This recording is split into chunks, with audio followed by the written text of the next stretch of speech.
सीख भी रहे हैं और ये अच्छी बात है कि ये इसके बिना तो ये कोर बेसिक है और ये फाउंडेशन इसके बिना तो इस बिजनेस में ए बी सी कुछ भी नहीं होगा। तो हमारा जो यहाँ पे है स्टार्टअप और फॉलोअप, जैसे हम लोग जाते हैं तो डेमो वगैरह दिखाते हैं और डेमो देखने के बाद सामने वाले के पास चूंकि हाफ एन आवर 45 मिनट्स हम वहां पे देते हैं और खाली आप वापस आ जाए, ये नाइंसाफी होगा कि नहीं होगा? yes. हमने अगर प्रॉपर टाइम दिया 45 मिनट्स तो मेरा फर्ज बनता है कि हम उसको कुछ ना कुछ दे करके आए, है ना? तो सबसे पहला जो स्टार्टअप हमारा है, जो फर्स्ट इंप्रेशन में हम किसी बंदे को मिलते हैं तो वहां पे जब भी आप डेमो करते हैं, डेमो फाइनल करते हैं, तो डेमो जो भी आपने किया है उसका प्रॉपर प्रोडक्ट आपके पास वन पीस होने चाहिए, सामने ड्रॉपर लगा होना चाहिए उसके सामने में। और जैसे ही आपने डेमो फाइनल कर लिया, जैसा कि उन्होंने डेमो के बारे में इतना बेस्ट तरीके से आपको बताया जितेंद्र जी ने, तो एक जोरदार तालियां मैं चाहूंगा उसके लिए, क्योंकि बिना प्रोडक्ट का डेमो दिखाना बिल्कुल व्यर्थ जाएगा टाइम आपका। तो जब वहां पे प्रोडक्ट प्रेजेंट किया हुआ है तो आपका फर्ज बनता है उनसे ये पूछने का कि सर आपने जो डेमो दिखाया गया कि ये जो प्रोडक्ट है काफी बेहतर है, तो क्या आप ट्राई करना चाहेंगे? और अगर करना चाहिए तो इसमें से कौन कौन सा प्रोडक्ट लेना चाहिए? वो खुद से चेक करते हैं प्रोडक्ट, और जो जो उन्होंने प्रोडक्ट लिया ईमानदारी से उस प्रोडक्ट का आपने प्राइस क्लियर किया और उनसे पैसे लिए, वहां से प्रोडक्ट लेकर के बाकी के प्रोडक्ट लेकर के आप घर जाते हैं। अदरवाइज दैट टाइम उन्होंने लॉयल्टी के बारे में जानकारी लिया है और लॉयल कस्टमर बनते हैं तो वेल एंड गुड, मजा आएगा, जबरदस्त है, आपने वो भी कर दिया है।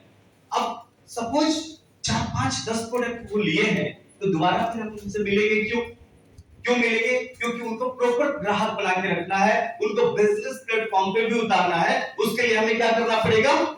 फॉलो अप करना पड़ेगा। तो फर्स्ट फॉलो अप कितने घंटे में होनी चाहिए? फर्स्ट फॉलो अप 24 आवर्स के अंदर होनी चाहिए, 24 घंटे के अंदर फर्स्ट फॉलो अप आपका होना चाहिए। फॉलो अप का मतलब होता है पुनर्मिलन, दोबारा मिलना, क्योंकि ये बिजनेस रिलेशनशिप का है। अगर रिलेशनशिप बिल्ड नहीं करेंगे आप तो ये बिजनेस आपका आगे जाने वाला नहीं है। ये totally you build the people, people will build the business. आपने आदमी बनाना है और आदमी आपको बिजनेस देगा, क्योंकि ये कंज्यूमर बेस्ड प्लान है। ओके, तो आपने फर्स्ट फॉलोअप कितने घंटे में किया?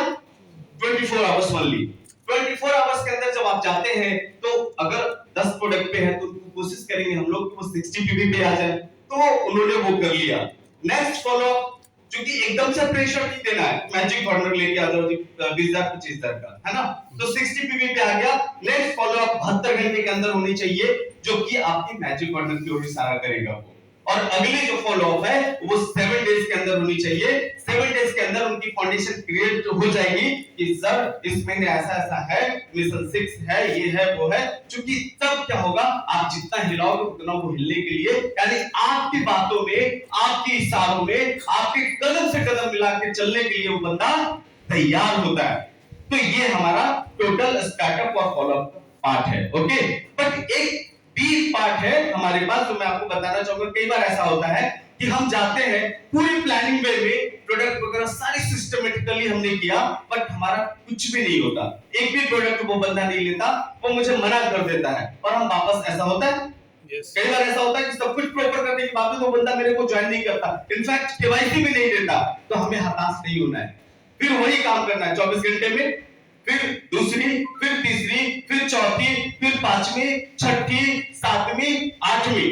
सर एक बंदे को ना 8 बार टच करने का, क्यों पता है? क्योंकि 9वें महीने में बच्चा भी बाहर आ जाता है कि नहीं? ऊपर वाले के पास भी वो पावर नहीं है कि उस बच्चे को 10वें महीने पेट के अंदर रखे। तो ऐसा मानना है कि अगर 8 बार प्रॉपर फॉलोअप किया जाए किसी भी व्यक्ति का तो वो बंदा आपके साथ होता है। हम लोग 1-2 बार टच करते हैं, तीसरी बार नहीं आता, उसको भूल जाते हैं और कई महीनों के बाद देखते हैं कि किसी और की टीम में वो प्लैटिनम बन के आप पे तालियां खा रहा होता है। तो हमें कभी भी हताश नहीं होना है। प्लान बहुत जबरदस्त है, सिस्टम बहुत जबरदस्त है, सिखाने वाले लोग भी बहुत जबरदस्त हैं और ऐसे ऐसे महागुरुओं से हमें सीखने को मिलता है। तो मैं एक जोरदार तालियां चाहूंगा सर के लिए और यहीं पे अपने व्यक्तित्व को समाप्त करना चाहूंगा। Wish you all the best. Thank you.